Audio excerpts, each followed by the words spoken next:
بسم الله الرحمن الرحيم.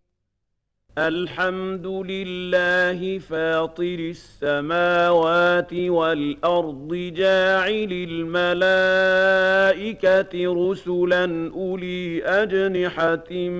مثنى وثلاث ورباع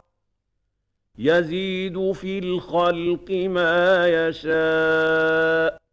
إن الله على كل شيء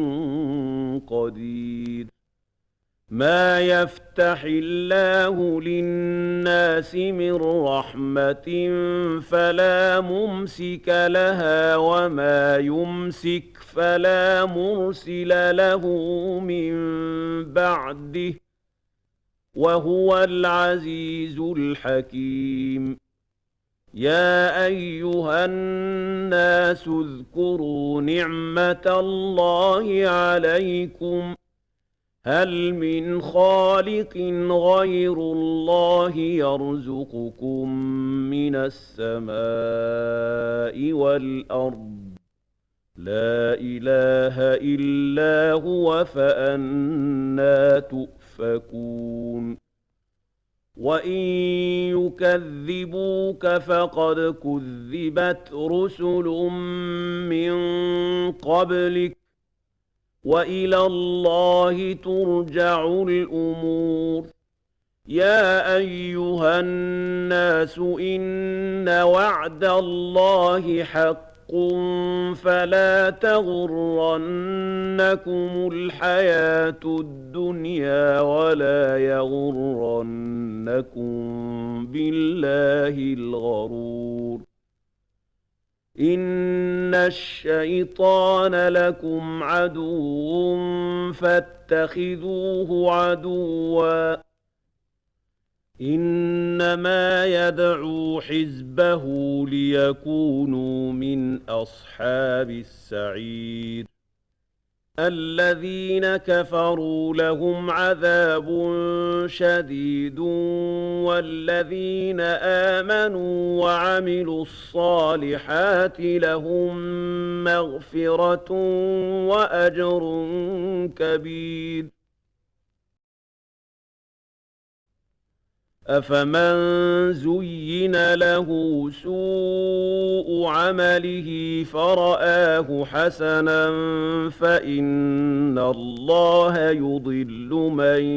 يشاء ويهدي من يشاء فإن الله يضل من يشاء ويهدي من يشاء فلا تذهب نفسك عليهم حسرات إن الله عليم بما يصنعون. والله الذي أرسل الرياح فتثير سحابا فسقناه إلى بلد ميت فأحيينا به الأرض بعد موتها كذلك النشور. من كان يريد العزة فلله العزة جميعا إليه يصعد الكلم الطيب والعمل الصالح يرفعه والذين يمكرون السيئات لهم عذاب شديد ومكر أولئك هو يبور. والله خلقكم من تراب ثم من نطفة ثم جعلكم أزواجا وما تحمل من أنثى ولا تضع إلا بعلمه وما يعمر من معمر ولا ينقص ينقص من عمره إلا في كتاب إن ذلك على الله يسير وما يستوي البحران هذا عذب فرات سائغ شرابه وهذا ملح أجاج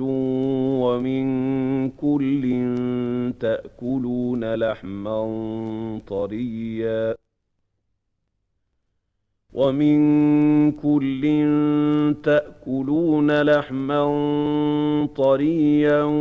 وتستخرجون حلية تلبسونها وترى الفلك فيه مواخر لتبتغوا من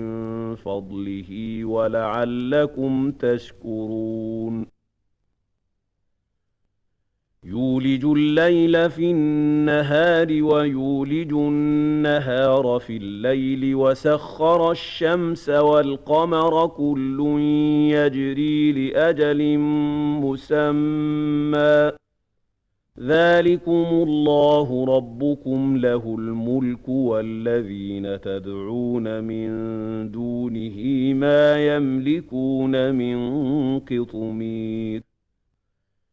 إن تدعوهم لا يسمعوا دعاءكم ولو سمعوا ما استجابوا لكم ويوم القيامة يكفرون بشرككم ولا ينبئك مثل خبير يا أيها الناس أنتم الفقراء إلى الله والله هو الغني الحميد إن يشأ يذهبكم ويأت بخلق جديد وما ذلك على الله بعزيز ولا تزر وازرة وزر أخرى وإن تدع مثقلة إلى حملها لا يحمل منه شيء ولو كان ذا قربى إنما تنذر الذين يخشون ربهم بالغيب وأقاموا الصلاة ومن تزكى فإنما يتزكى لنفسه وإلى الله المصير وما يستوي الأعمى والبصير ولا الظلمات ولا النور ولا الظل ولا الحرور وما يستوي الأحياء ولا الأموات إن الله يسمع من يشاء وما أنت بمسمع من في القبور إن أنت إلا نذير إنا أرسلناك بالحق بشيرا ونذيرا وإن من أمة إلا خلا فيها نذير وإن يكذبوك فقد كذب الذين من قبلهم جاءتهم رسلهم بالبينات وبالزبر وبالكتاب المنير ثم أخذت الذين كفروا فكيف كان نكير ألم تر أن الله أنزل من السماء ماء فأخرجنا به ثمرات مختلفا ألوانها ومن الجبال جدد بيض وحمر مختلف ألوانها وغرابيب سود ومن الناس والدواب والأنعام مختلف ألوانه كذلك إنما يخشى الله من عباده العلماء إن الله عزيز غفور إن الذين يتلون كتاب الله وأقاموا الصلاة وأنفقوا مما رزقناهم سرا وعلانية يرجون تجارة لن تبور ليوفيهم أجورهم ويزيدهم من فضله إنه غفور شكور والذي أوحينا إليك من الكتاب هو الحق مصدقا لما بين يديه إن الله بعباده لخبير بصير ثم أورثنا الكتاب الذين اصطفينا من عبادنا فمنهم ظالم لنفسه ومنهم مقتصد ومنهم سابق بالخيرات بإذن الله ذلك هو الفضل الكبير جنات عدن يدخلونها يحلون فيها من أساور من ذهب ولؤلؤا ولباسهم فيها حرير وقالوا الحمد لله الذي أذهب عنا الحزن إن ربنا لغفور شكور الذي أحلنا دار المقامة من فضله لا يمسنا فيها نصب ولا يمسنا فيها لغوب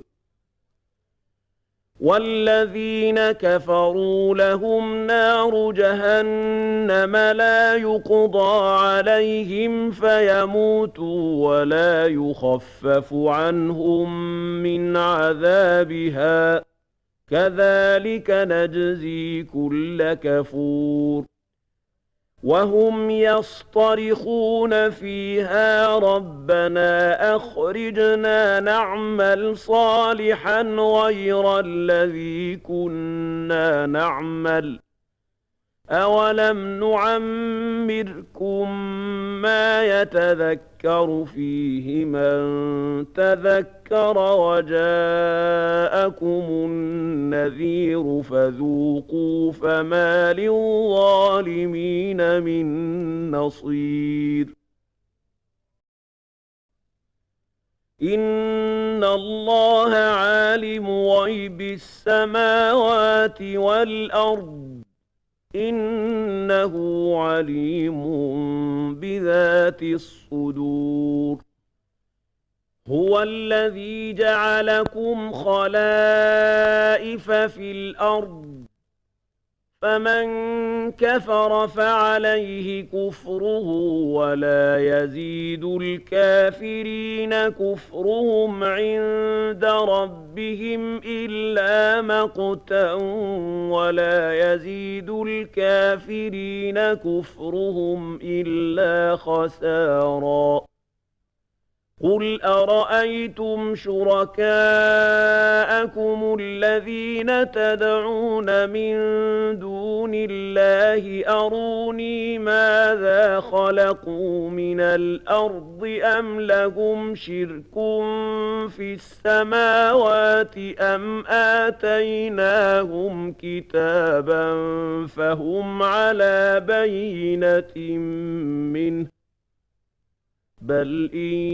يعد الظالمون بعضهم بعضا إلا غرورا إن الله يمسك السماوات والأرض أن تزولا ولئن زالتا إن أمسكهما من أحد من بعده إنه كان حليما غفورا وأقسموا بالله جهد أيمانهم لئن جاءهم نذير ليكونن أهدى من إحدى الأمم فلما جاءهم نذير ما زادهم إلا نفورا استكبارا في الأرض ومكر السيء ولا يحيق المكر السيء إلا بأهله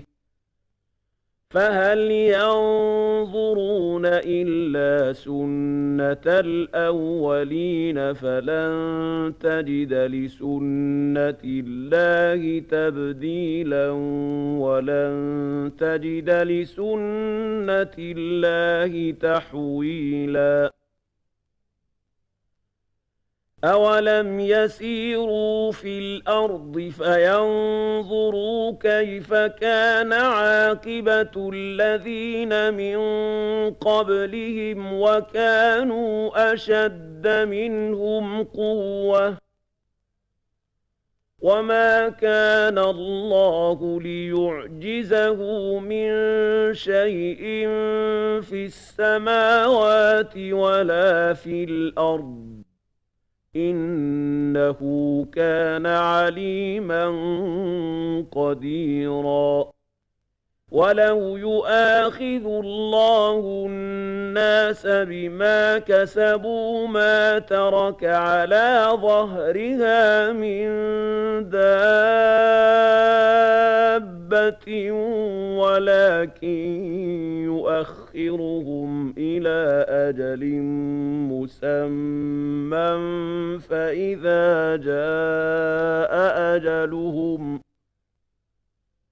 فإذا جاء أجلهم فإن الله كان بعباده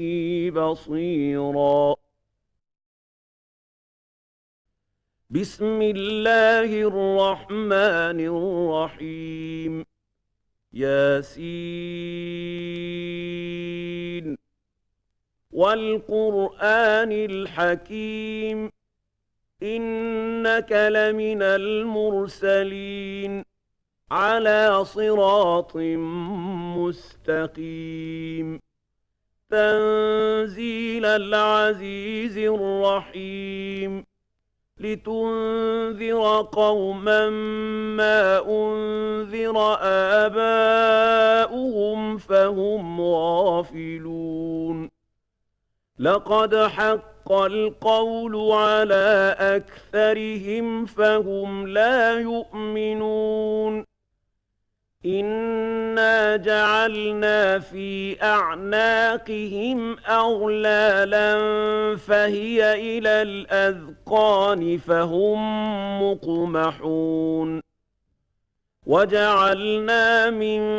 بين أيديهم سدا ومن خلفهم سدا فأغشيناهم فهم لا يبصرون وسواء عليهم أأنذرتهم أم لم تنذرهم لا يؤمنون إنما تنذر من اتبع الذكر وخشي الرحمن بالغيب فبشره بمغفرة وأجر كريم إنا نحن نحيي الموتى ونكتب ما قدموا وآثارهم وكل شيء أحصيناه في إمام مبين واضرب لهم مثلا أصحاب القرية إذ جاءها المرسلون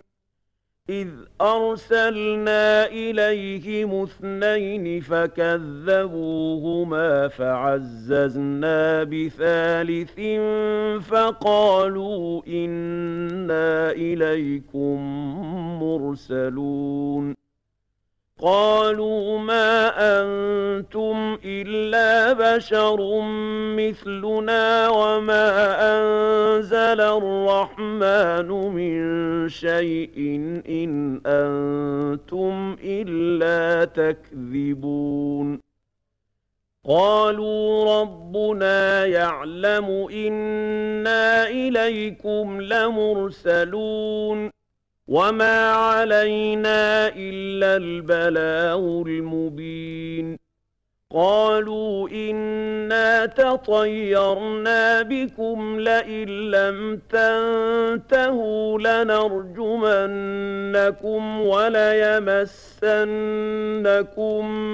منا عذاب أليم قالوا طائركم معكم أئن ذكرتم بل أنتم قوم مسرفون وجاء من أقصى المدينة رجل يسعى قال يا قوم اتبعوا المرسلين اتبعوا من لا يسألكم أجرا وهم مهتدون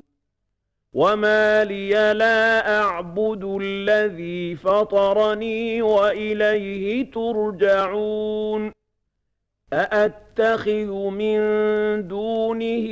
آلهة إن يردني الرحمن بضر لا تغن عني شفاعتهم شيئا ولا ينقذون إني إذا لفي ضلال مبين إني آمنت بربكم فاسمعون قيل ادخل الجنة قال يا ليت قومي يعلمون بما غفر لي ربي وجعلني من المكرمين وما أنزلنا على قومه من بعده من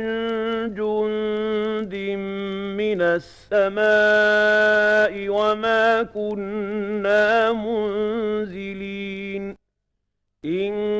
كانت إلا صيحة واحدة فإذا هم خامدون يا حسرة على العباد ما يأتيهم من رسول إلا كانوا به يستهزئون ألم يروا كم أهلكنا قبلهم من القرون أنهم إليهم لا يرجعون وإن كل لما جميع لدينا محضرون وآية لهم الأرض الميتة أحييناها وأخرجنا منها حبا فمنه يأكلون وجعلنا فيها جنات من نخيل وأعناب وفجرنا فيها من العيون ليأكلوا من ثمره وما عملته أيديهم أفلا يشكرون سبحان الذي خلق الأزواج كلها مما تنبت الأرض ومن أنفسهم ومما لا يعلمون وآية لهم الليل نسلخ منه النهار فإذا هم مظلمون والشمس تجري لمستقر لها ذلك تقدير العزيز العليم والقمر قدرناه منازل حتى عاد كالعرجون القديم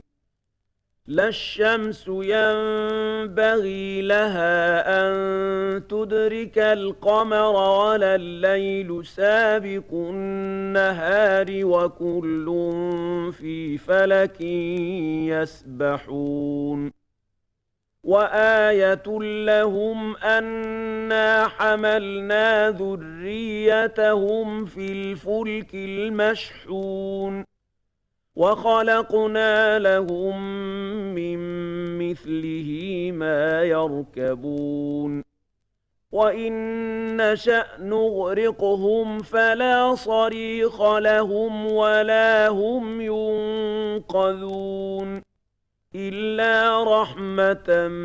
منا ومتاعا إلى حين وإذا قيل لهم اتقوا ما بين أيديكم وما خلفكم لعلكم ترحمون وما تأتيهم من آية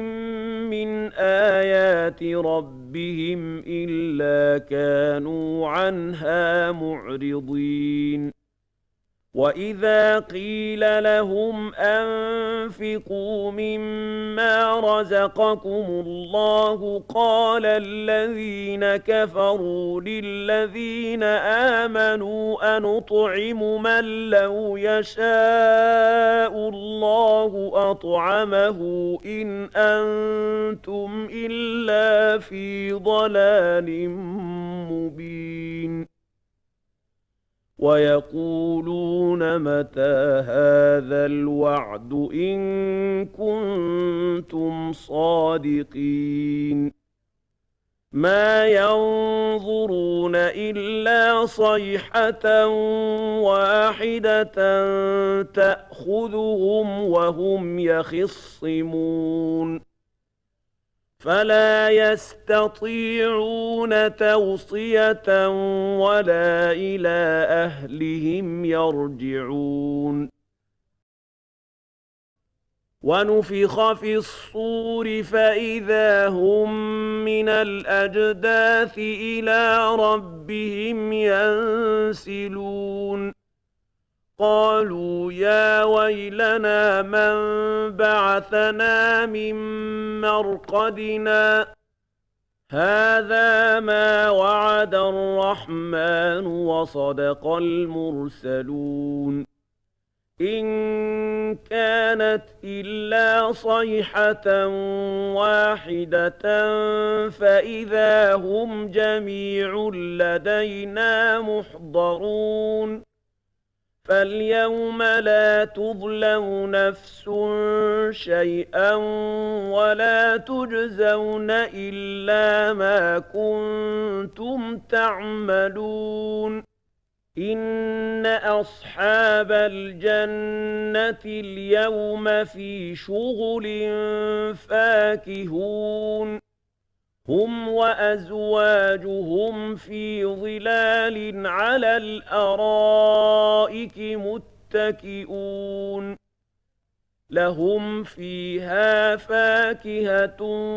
ولهم ما يدعون سلام قولا من رب رحيم وامتازوا اليوم أيها المجرمون ألم أعهد إليكم يا بني آدم ألا تعبدوا الشيطان إنه لكم عدو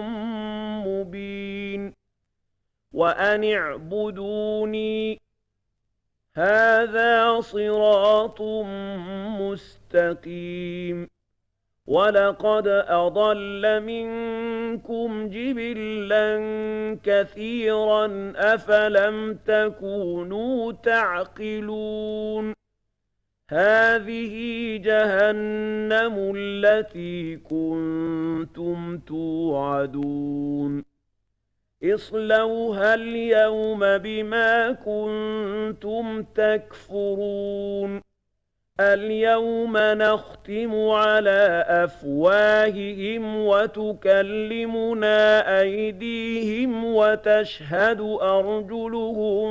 بما كانوا يكسبون ولو نشاء لطمسنا على أعينهم فاستبقوا الصراط فأنى يبصرون ولو نشاء لمسخناهم على مكانتهم فما استطاعوا مضيا ولا يرجعون ومن نعمره ننكسه في الخلق أفلا يعقلون وما علمناه الشعر وما ينبغي له إن هو إلا ذكر وقرآن مبين لينذر من كان حيا ويحق القول على الكافرين أولم يروا أنا خلقنا لهم مما عملت أيدينا أنعاما فهم لها مالكون وذللناها لهم فمنها ركوبهم ومنها يأكلون ولهم فيها منافع ومشارب أفلا يشكرون واتخذوا من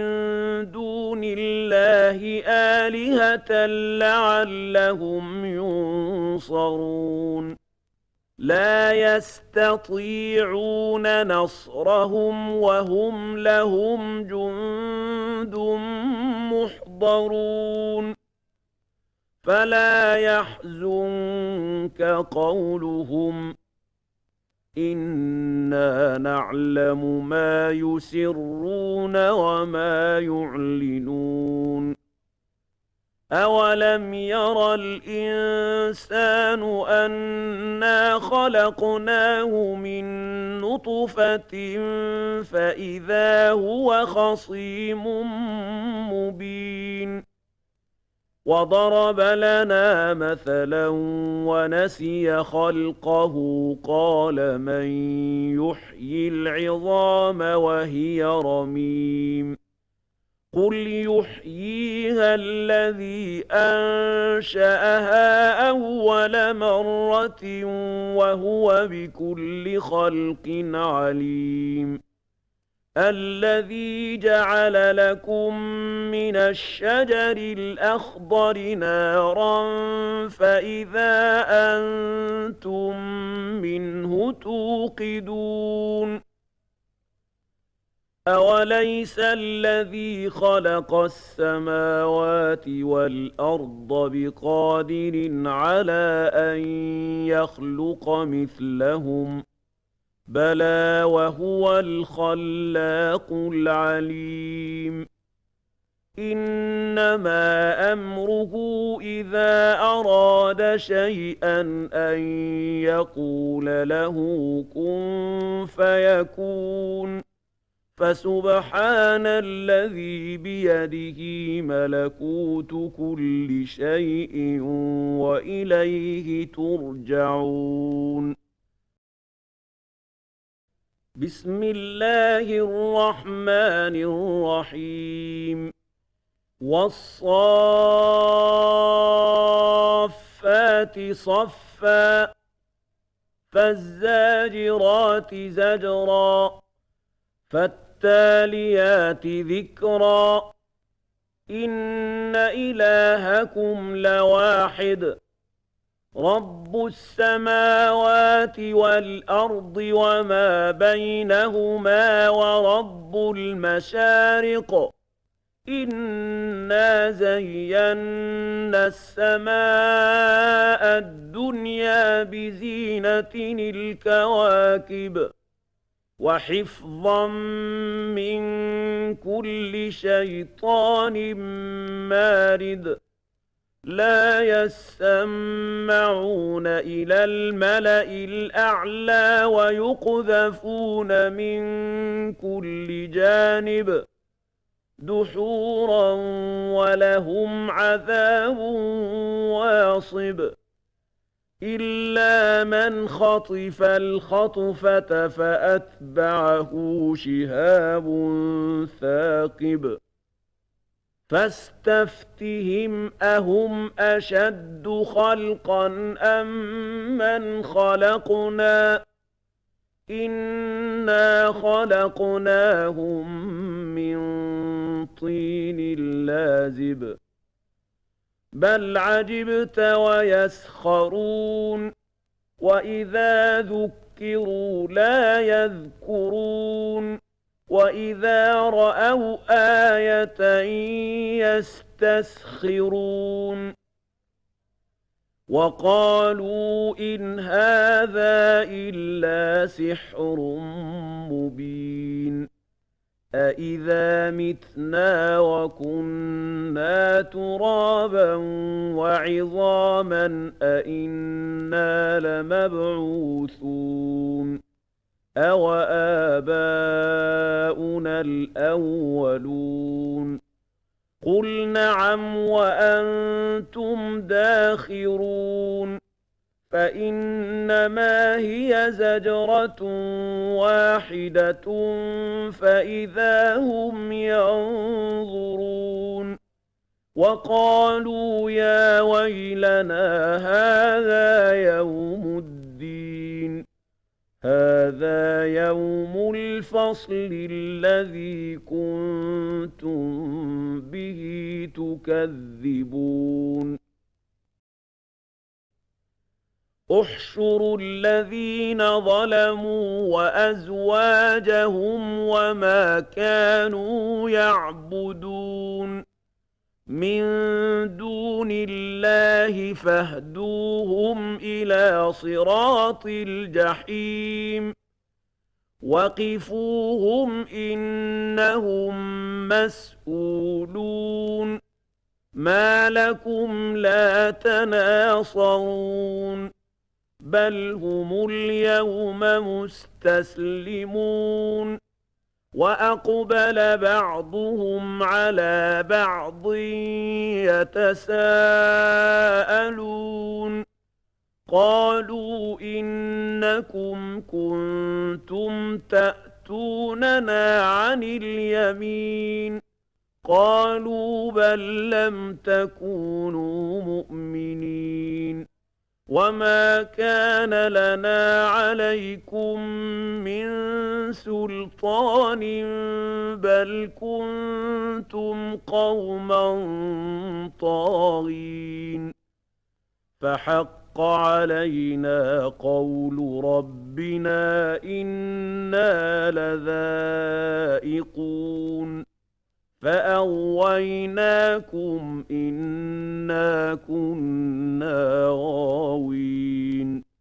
فإنهم يومئذ في العذاب مشتركون إنا كذلك نفعل بالمجرمين إنهم كانوا إذا قيل لهم لا إله إلا الله يستكبرون ويقولون أئنا لتاركو آلهتنا لشاعر مجنون بل جاء بالحق وصدق المرسلين إنكم لذائقو العذاب الأليم وما تجزون إلا ما كنتم تعملون إلا عباد الله المخلصين أولئك لهم رزق معلوم فواكه وهم مكرمون في جنات النعيم على سرر متقابلين يطاف عليهم بكأس من معين بيضاء لذة للشاربين لا فيها غول ولا هم عنها ينزفون وعندهم قاصرات الطرف عين كأنهن بيض مكنون فأقبل بعضهم على بعض يتساءلون قال قائل منهم إني كان لي قرين يقول أئنك لمن المصدقين أإذا متنا وكنا ترابا وعظاما أئنا لمدينون قال هل أنتم مطلعون فاطلع فرآه في سواء الجحيم قال تالله إن كدت لتردين ولولا نعمة ربي لكنت من المحضرين أفما نحن بميتين إلا موتتنا الأولى وما نحن بمعذبين إن هذا لهو الفوز العظيم لمثل هذا فليعمل العاملون أذلك خير نزلا أم شجرة الزقوم إنا جعلناها فتنة للظالمين إنها شجرة تخرج في أصل الجحيم طلعها كأنه رؤوس الشياطين فإنهم لآكلون منها فمالئون منها البطون ثم إن لهم عليها لشوبا من حميم ثم إن مرجعهم لإلى الجحيم إنهم ألفوا آباءهم ضالين فهم على آثارهم يهرعون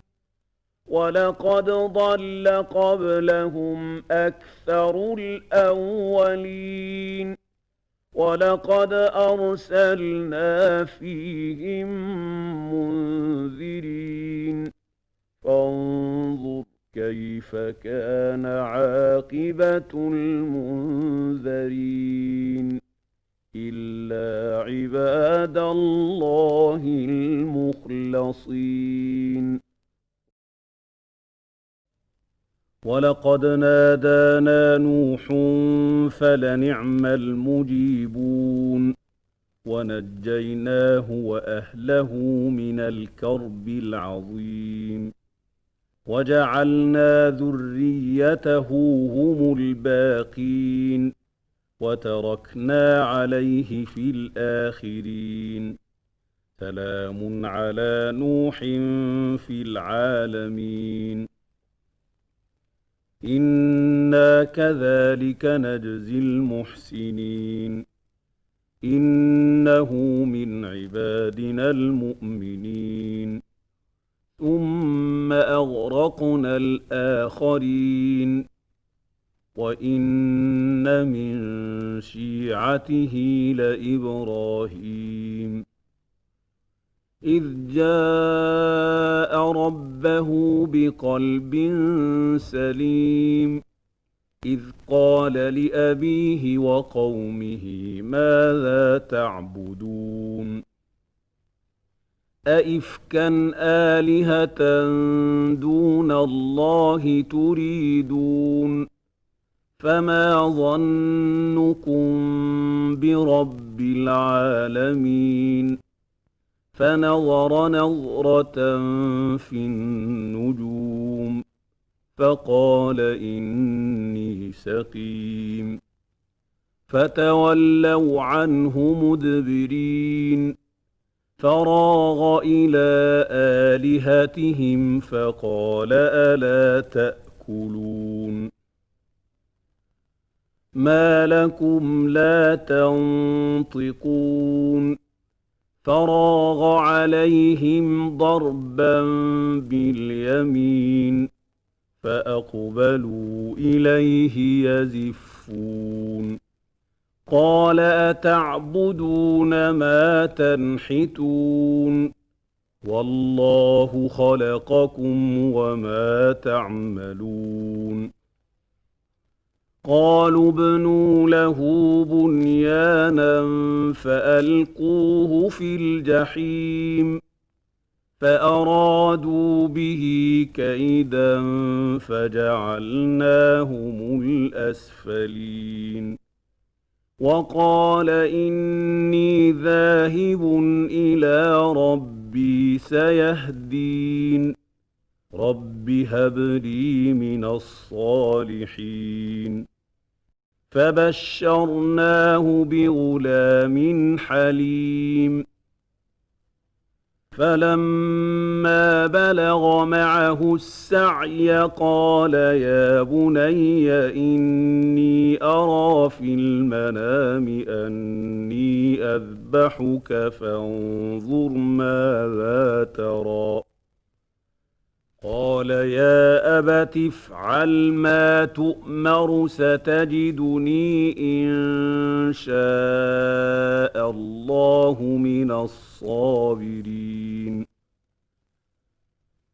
فلما أسلما وتله للجبين وناديناه أن يا إبراهيم قد صدقت الرؤيا إنا كذلك نجزي المحسنين إن هذا لهو البلاء المبين وفديناه بذبح عظيم وتركنا عليه في الآخرين سلام على إبراهيم كذلك نجزي المحسنين إنه من عبادنا المؤمنين وبشرناه بإسحاق نبيا من الصالحين وباركنا عليه وعلى إسحاق ومن ذريتهما محسن وظالم لنفسه مبين ولقد مننا على موسى وهارون ونجيناهما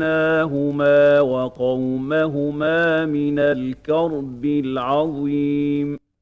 ونصرناهم فكانوا هم الغالبين وآتيناهما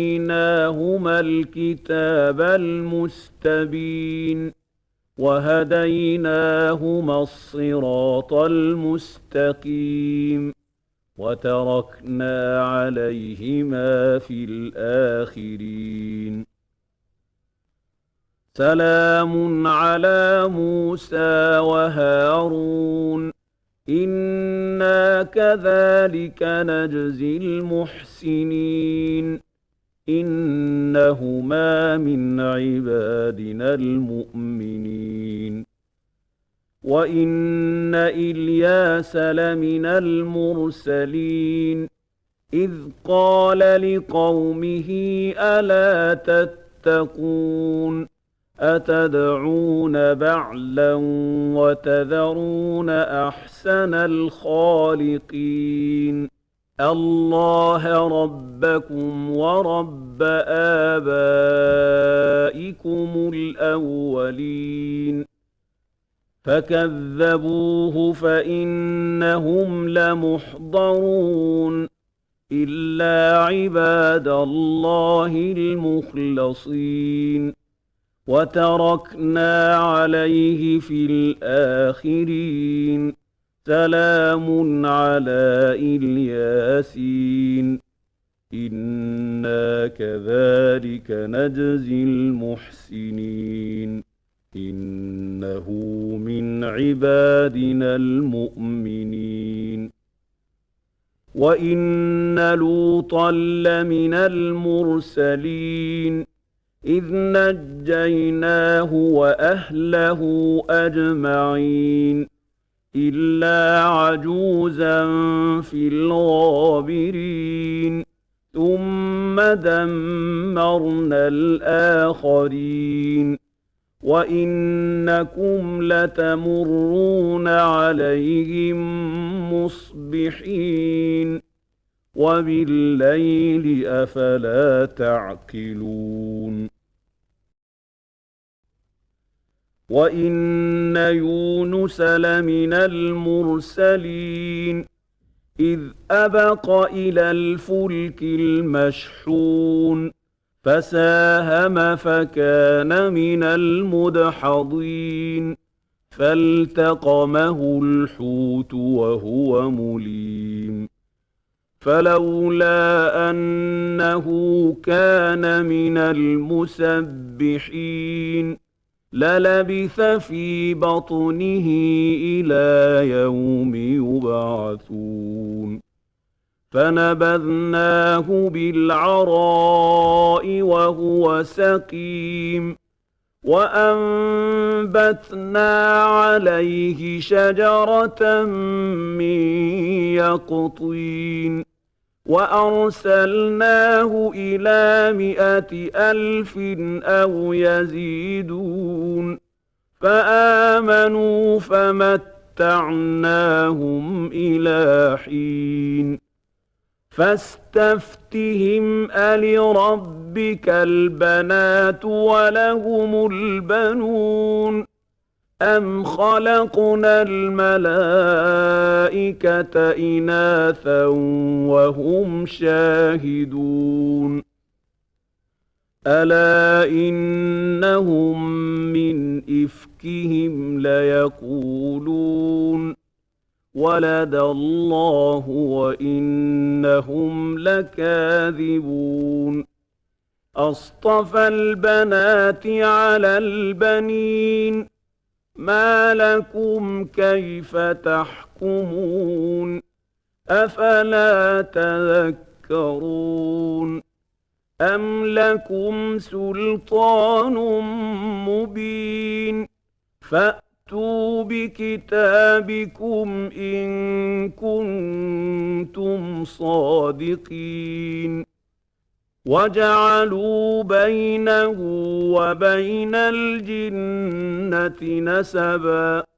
ولقد علمت الجنة إنهم لمحضرون سبحان الله عما يصفون إلا عباد الله المخلصين فإنكم وما تعبدون ما أنتم عليه بفاتنين إلا من هو صال الجحيم وما منا إلا له مقام معلوم وإنا لنحن الصافون وإنا لنحن المسبحون وإن كانوا ليقولون لو أن عندنا ذكرا من الأولين لكنا عباد الله المخلصين فكفروا به فسوف يعلمون ولقد سبقت كلمتنا لعبادنا المرسلين إنهم لهم المنصورون وإن جندنا لهم الغالبون فتول عنهم حتى حين وأبصرهم فسوف يبصرون أفبعذابنا يستعجلون فإذا نزل بساحتهم فساء صباح المنذرين وتول عنهم حتى حين وأبصر فسوف يبصرون سبحان ربك رب العزة عما يصفون وسلام على المرسلين والحمد لله رب العالمين بسم الله الرحمن الرحيم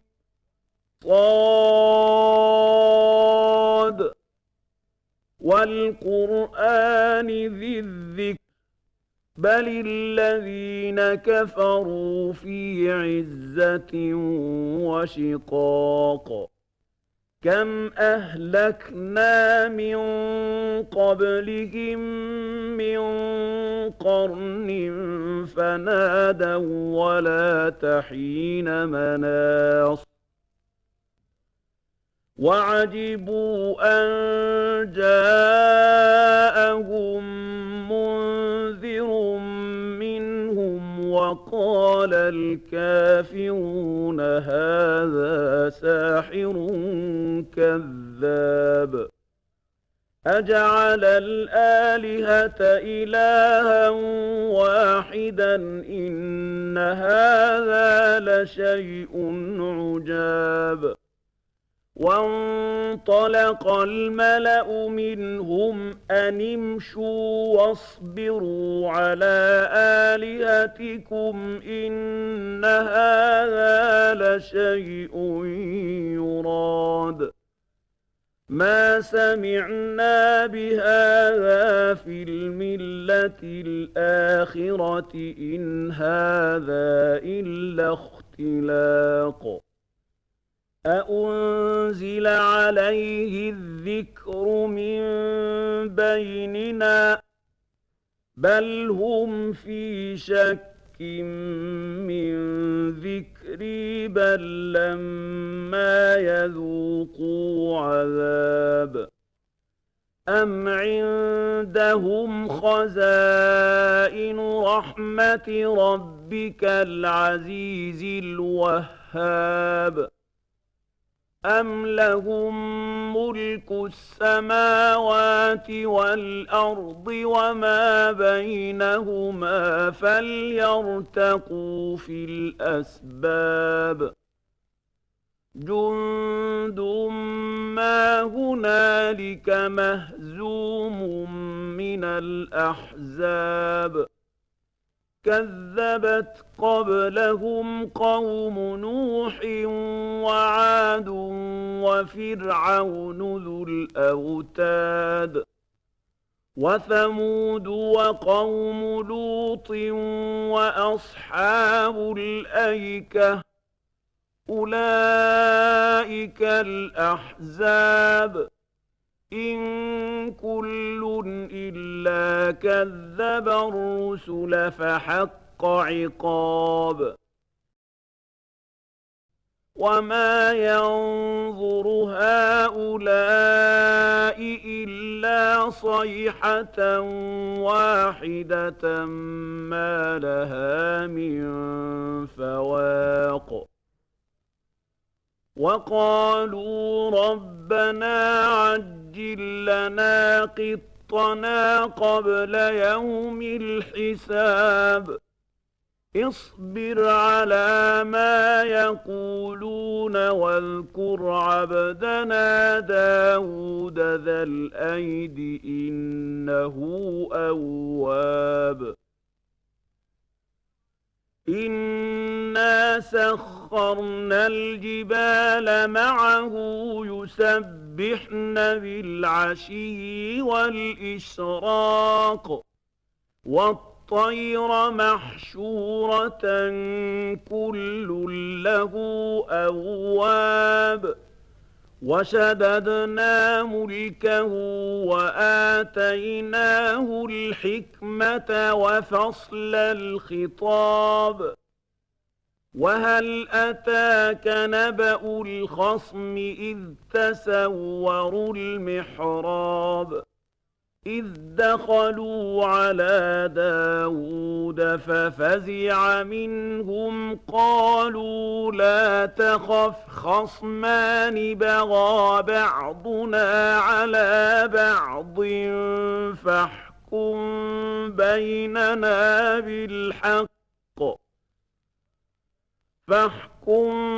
بيننا بالحق ولا تشطط واهدنا إلى سواء الصراط إن هذا أخي له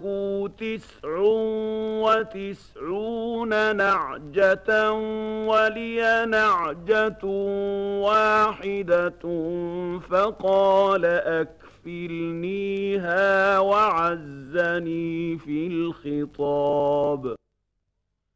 قال لقد ظلمك بسؤال نعجتك إلى نعاجه وإن كثيرا من الخلطاء ليبغي بعضهم على بعض إلا الذين آمنوا وعملوا الصالحات وقليل ما هم وظن داود أنما فتناه فاستغفر ربه وخر راكعا وأناب فغفرنا له ذلك وإن له عندنا لزلفى وحسن مآب يا داود إنا جعلناك خليفة في الأرض فاحكم بين الناس بالحق ولا تتبع الهوى فيضلك عن سبيل الله ولا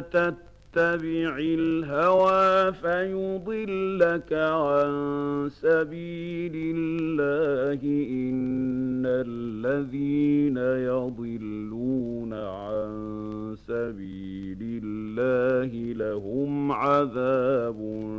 شديد بما نسوا يوم الحساب وما خلقنا السماء والأرض وما بينهما باطلا ذلك ظن الذين كفروا فويل للذين كفروا من النار أم نجعل الذين آمنوا وعملوا الصالحات كالمفسدين في الأرض أم نجعل المتقين كالفجار كتاب أنزلناه إليك مبارك ليدبروا آياته وليتذكر أولو الألباب ووهبنا لداود سليمان نعم العبد إنه أواب إذ عرض عليه بالعشي الصافنات الجياد فقال إني أحببت حب الخير عن ذكر ربي حتى توارت بالحجاب ردوها علي فطفق مسحا بالسوق والأعناق ولقد فتنا سليمان وألقينا على كرسيه جسدا ثم أناب قال رب اغفر لي وهب لي ملكا لا ينبغي لأحد من بعدي إنك أنت الوهاب فسخرنا له الريح تجري بأمره رخاء حيث أصاب والشياطين كل بناء وغواص وآخرين مقرنين في الأصفاد هذا عطاؤنا فامنن أو أمسك بغير حساب وإن له عندنا لزلفى وحسن مآب واذكر عبدنا أيوب إذ نادى ربه أني مسني الشيطان بنصب وعذاب اركض برجلك هذا مغتسل بارد وشراب ووهبنا له أهله ومثلهم معهم رحمة منا وذكرى لأولي الألباب وخذ بيدك ضغثا فاضرب به ولا تحنث إنا وجدناه صابرا نعم العبد إنه أواب واذكر عبادنا إبراهيم وإسحاق ويعقوب أولي الأيدي والأبصار إنا أخلصناهم بخالصة ذكر الدار وإنهم عندنا لمن المصطفين الأخيار واذكر إسماعيل واليسع وذا الكفل وكل من الأخيار هذا ذكر وإن للمتقين لحسن مآب جنات عدن مفتحة لهم الأبواب متكئين فيها يدعون فيها بفاكهة كثيرة وشراب وعندهم قاصرات الطرف أتراب هذا ما توعدون ليوم الحساب إن هذا لرزقنا ما له من نفاد هذا وإن للطاغين لشر مآب جهنم يصلونها فبئس المهاد هذا فليذوقوه حميم وغساق وآخر من شكله أزواج هذا فوج مقتحم معكم لا مرحبا بهم إنهم صالوا النار قالوا بل أنتم لا مرحبا بكم أنتم قدمتموه لنا فبئس القرار قالوا ربنا من قدم لنا هذا فزده عذابا ضعفا في النار وقالوا ما لنا لا نرى رجالا كنا نعدهم من الأشرار أتخذناهم سخريا أم زاغت عنهم الأبصار إن ذلك لحق تخاصم أهل النار